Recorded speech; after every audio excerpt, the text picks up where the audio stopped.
नमस्कार, मैं कमलेश कबीर आपका एक बार फिर स्वागत करता हूं इस नए एपिसोड में। वामपंथी पत्रकारों की एक आखिरी उम्मीद, या फिर हम बात कर सकते हैं मोदी विरोधी लोगों की एक आखिरी उम्मीद थी दिल्ली के विधानसभा चुनाव परिणाम की। क्योंकि कांग्रेस पार्टी राज्य दर राज्य जो है वो चुनाव हार रही थी और ऐसी स्थिति में सबकी नजर थी, क्योंकि खुशी के लिए एक मौका ढूंढ रहे थे और इनको लग रहा था कि केजरीवाल ये खुशी उनको दे सकते हैं नरेंद्र मोदी को दिल्ली में चुनाव हराकर, ताकि वो देश और दुनिया में एक नैरेटिव तैयार कर सके। और नैरेटिव कौन सा होगा?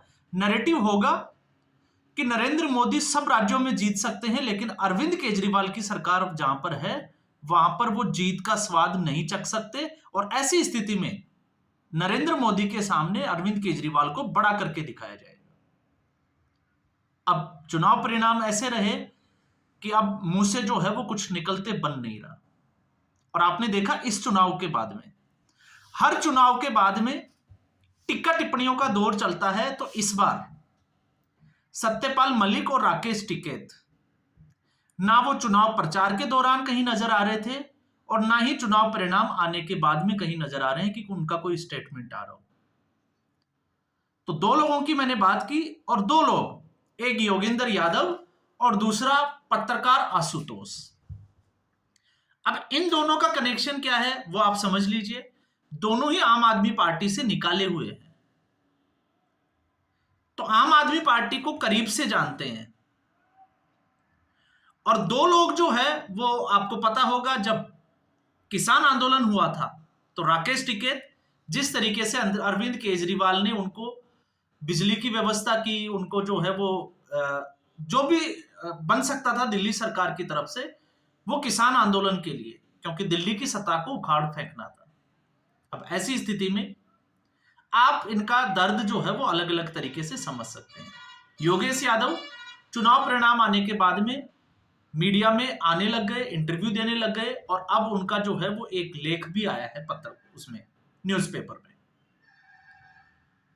और इसके अलावा आशुतोष, अब आशुतोष की एक बड़ी समस्या है जिसकी मैं हमेशा बात करता हूं, क्योंकि ये लोग कहते हैं कि हम लोग राजनीतिक विश्लेषक हैं, लेकिन राजनीतिक विश्लेषक का काम होता है दोनों तरफ की बात करना। और दूसरा एक और इसमें मैं एड ऑन कर देता हूं, क्योंकि जितने भी जो पत्रकार हैं, चाहे वो किसी के लिए भी पत्रकारिता कर रहे हो, लेकिन वो किसी ना किसी आइडियोलॉजी से जरूर प्रभावित होते हैं जिसको वो वोट देते हैं। तो ऐसी स्थिति में आप निष्पक्ष भी नहीं कह सकते। अब आशुतोष हर बार जो है वो टीवी पर जाकर, आजकल एक न्यूज चैनल्स ने क्या कर रखा है, टीआरपी बढ़ाने के लिए आशुतोष को बुलाते हैं। उनको पता होता है कि आशुतोष का विश्लेषण कुछ इस तरीके का होगा कि मामला गड़बड़ होगा और फिर तू मैं पे बात आएगी, तो वो मुर्गा लड़ाने वाली बात हो जाती है। लेकिन आशुतोष को अब धीरे धीरे जो है वो कुछ चीजें समझ में भी आने लगी है कि जो चल रहा है वो ठीक नहीं चल रहा, और अगर ऐसा चलता रहा तो आशुतोष ही नहीं, पूरे वामपंथी मीडिया के लिए मुसीबत खड़ी होने वाली है। और ऐसा मैं क्यों कह रहा हूं? क्योंकि हाल ही में आशुतोष ने एक इंटरव्यू किया, और उस इंटरव्यू में उन्होंने कहा कि जिस तरीके से 10-15 साल से वो आरएसएस और भारतीय जनता पार्टी के आलोचक रहे, और स्पेशली नरेंद्र मोदी के आलोचक रहे, तो आम आदमी पार्टी छोड़ने के बाद में उनको ये लग गया था कि अब उनको पत्रकारिता के क्षेत्र में नौकरी नहीं मिलने वाली है। मतलब इशारा, आप दर्द को समझिए कि नरेंद्र मोदी उनको नौकरी नहीं देने देंगे। लेकिन ये थोड़ा सा जो है वो हास्यास्पद हो जाता है कि नरेंद्र मोदी इनके लिए इस तरीके का कोई काम करेंगे, ये थोड़ा सा समझ के बाहर की बात है। क्योंकि अगर नरेंद्र मोदी ऐसा करते तो तीन चीजें बड़ी इंपॉर्टेंट है। एक, नरेंद्र मोदी के ऊपर हमेशा जो है वो एक आरोप लगाया जाता है तानाशाही का, लेकिन आज तक नरेंद्र मोदी ने किसी भी राज्य में, चाहे किसी भी तरीके का जो पॉलिटिकल क्राइसिस आया हो, वहां पर राष्ट्रपति शासन के लिए कोई भी जो है वो प्रस्ताव नहीं रखा।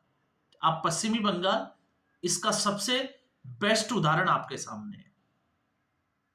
बहुत बार ऐसी स्थिति पैदा हुई कि नरेंद्र मोदी उस वक्त पश्चिमी बंगाल में राष्ट्रपति शासन लगा सकते थे, लेकिन नहीं लगाया गया। दिल्ली में लगातार जो है वो अरविंद केजरीवाल और भारतीय जनता पार्टी केंद्र सरकार के बीच में टकराव रहा, लेकिन कभी भी नौबत जो है वो राष्ट्रपति शासन तक नहीं आई। तो ऐसी स्थिति में नरेंद्र मोदी पंजाब में जो अभी अटकलें लगाई जा रही है कि मिड इलेक्शन के लिए जाएंगे या राष्ट्रपति शासन के लिए, तो राष्ट्रपति शासन तो जो है मुझे लगता है कि ये भूल ही जाना चाहिए। एक ये हो गया। दूसरा, जिस तरीके से ये कहा जाता है कि 2014 के बाद में मीडिया को स्वतंत्र रूप से काम नहीं करने दिया गया, और इसीलिए एक वर्ड यूज किया जाता है गोदी मीडिया। तो आपने देखा है 2014 के बाद में जिस तरीके से बड़े बड़े पत्रकारों ने अपने यूट्यूब चैनल खोल रखे हैं और सुबह से शाम तक वो नरेंद्र मोदी को और इस देश को गालियां देने का काम करते हैं, सनातन संस्कृति को गालियां देते हैं, लेकिन आज तक उनके ऊपर सरकार के द्वारा कोई एक्शन किया गया हो, आप एक भी जो है वो यूट्यूबर उठा के देख लीजिए। और इसके अलावा आपको बहुत सारे एग्जाम्पल मिल जाएंगे जहां पर विपक्ष की पार्टियों की अगर सरकार है और उनके खिलाफ किसी ने कुछ वक्तव्य दे दिया तो उनके खिलाफ किस तरीके से केस किए गए और उनको जेल में डालने का काम किया गया। फिर चाहे कुमार विश्वास के घर तक जो है वो पुलिस का पहुंचना हो, फिर चाहे मनीष कश्यप को जेल में डालने हो, इसके अलावा आपने देखा अजीत भारती के घर जो है वो पुलिस का पहुंचना हो, तो ऐसे तमाम तरह के उदाहरण जो है वो आपको मिल जाएंगे। और फिर भी अगर ये लोग ये कहते हैं कि नहीं मीडिया स्वतंत्र नहीं है, तो फिर आप समझ के देखिए कि मीडिया स्वतंत्र कब था। अब इसमें दो चीजें हैं कि या तो ये मीडिया जो है वो 2014 से पहले दलाली कर रहा था या फिर अब दलाली कर रहा है। तो अब अगर इनकी रोटियां नहीं सेकी जा रही है तो आप समझ सकते हैं कि ये लोग 2014 से पहले दलाली कर रहे थे। अब जब मैं ऐसा कहता हूं तो ऐसा क्यों कह रहा हूं, क्योंकि यही आशुतोष इंडिया अगेंस्ट करप्शन में कांग्रेस के खिलाफ खड़ा था।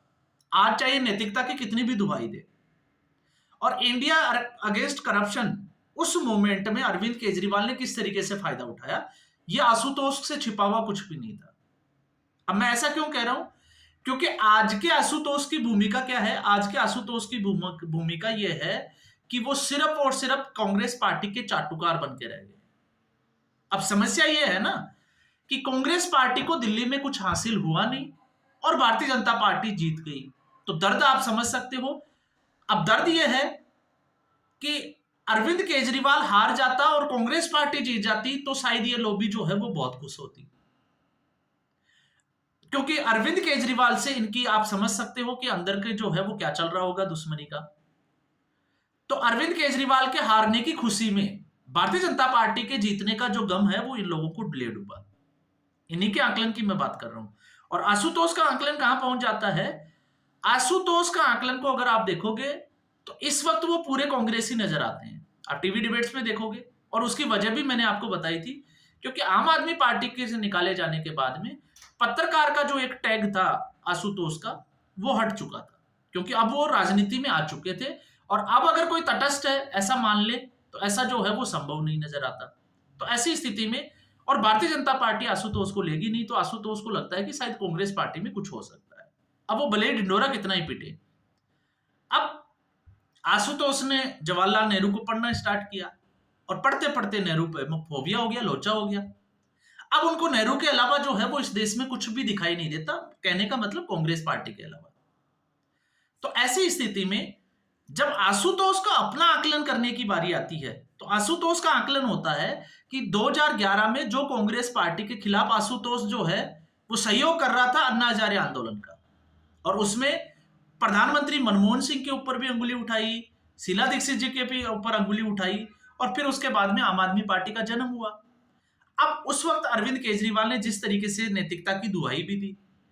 अब बात आ जाती है आशुतोष ने पॉलिटिकल पार्टी ज्वाइन की, आम आदमी पार्टी ने लोकसभा का टिकट भी दिया, आशुतोष चुनाव हार गया।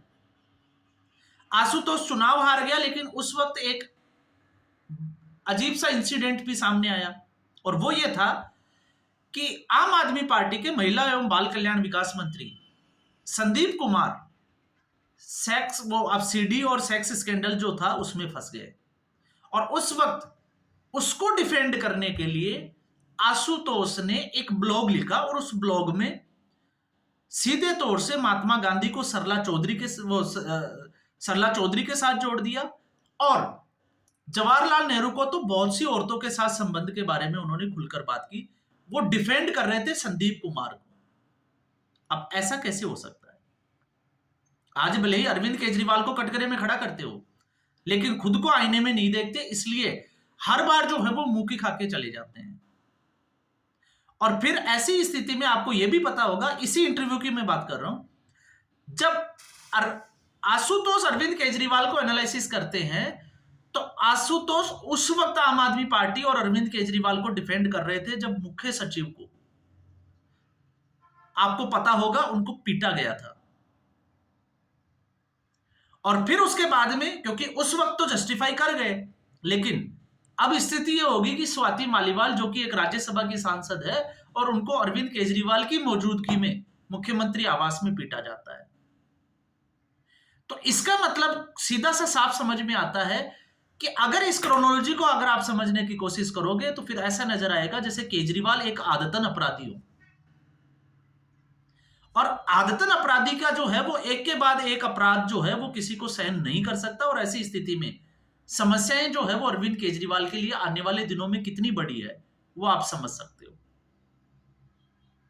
तो चाहे योगेंद्र यादव हो या फिर आशुतोष हो, ये नहीं बताएंगे कि इनको पार्टी से क्यों निकाला गया, लेकिन जब इनके आकलन पे आते हैं तो इनका आकलन में भी जो है वो दोहरा मापदंड किस तरीके से नजर में आता है। जैसे एक तरफ ये कहते हैं कि अरविंद केजरीवाल की करारी हार हुई है, लेकिन वोट प्रतिशत का जो है वो ज्यादा अंतर नहीं है। तो या तो हम समझ लें कि हार हार होती है, चाहे वो एक वोट से आ रहे चाहे वो एक सीट से आ रहे। तो सरकार तो भारतीय जनता पार्टी की बनी है, क्योंकि अरविंद केजरीवाल का जो अहंकार था वो भी तो टूट गया कि नरेंद्र मोदी 7 जन्म ले ले वो दिल्ली में नहीं हरा सकते और दिल्ली के मालिक हम हैं। दूसरा, अगर ये सोचते हैं कि जिस तरीके से आशुतोष सोचता है कि कांग्रेस के साथ गठबंधन करने से आम आदमी पार्टी को फायदा होता, तो लोकसभा चुनाव में फायदा क्यों नहीं हुआ? दोनों पार्टियां साथ थी, एक दूसरे के लिए प्रचार कर रही थी, और 5 महीने में आपका जो है वो विश्लेषण बदल गया। हो सकता है अगर दोनों पार्टियों का गठबंधन होता तो मतदाता के दिमाग में कुछ और चल रहा होता, कुछ और अलग नैरेटिव सेट हो जाता।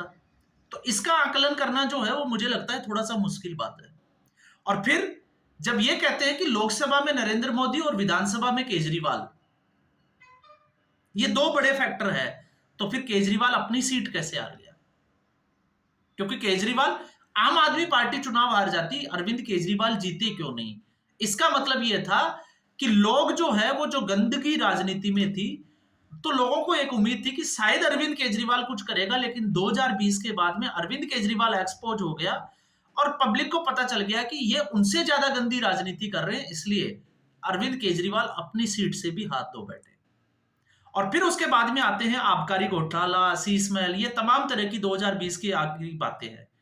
तो अब जब बात आ जाती है कि अरविंद केजरीवाल के साथ में आशुतोष का, तो आशुतोष आम आदमी पार्टी में आने से पहले क्या पार्टी बनकर पत्रकारिता कर रहे थे इंडिया अगेंस्ट करप्शन में मूवमेंट में, जो कि कांग्रेस के खिलाफ खड़ा किया गया था। तो फिर आपको साफ नजर आएगा कि आशुतोष पहले से ही जो है वो आम आदमी पार्टी की चाटुकारिता कर रहे थे और इसीलिए आम आदमी पार्टी में उनको शामिल किया गया था। तो ये जो है वो पूरा सिनेरियो जिसकी हम बात करते हैं, जो इनके आसपास घूमता है, तो एक ही चीज समझ में निकल के आती है इनकी कि अरविंद केजरीवाल के हारने की खुशी से ज्यादा गम में डूबे हुए हैं कि भारतीय जनता पार्टी जीत कैसे गई। भारतीय जनता पार्टी नहीं जीतनी चाहिए थी, भले ही कांग्रेस पार्टी जीत जाती। तो ये आशुतोष की इस वक्त जिस हीन भावना से ग्रस्त है, और वो एक ही हीन भावना है, और वो है मोदी विरोध की हीन भावना। अब रोना धोना जो है वो उनका चलता रहेगा, कितने दिन चलेगा ये तो हम नहीं कह सकते, लेकिन एक उम्मीद की किरण जो थी, जो इनको दिखाई दे रही थी, वो इनको अभी तक जो है वो दिखाई नहीं दे रही है। तो आज के एपिसोड में बस इतना ही। उम्मीद करूंगा वीडियो एपिसोड आपको पसंद आया होगा। वीडियो को लाइक करें, शेयर करें, चैनल जरूर सब्सक्राइब करें। धन्यवाद।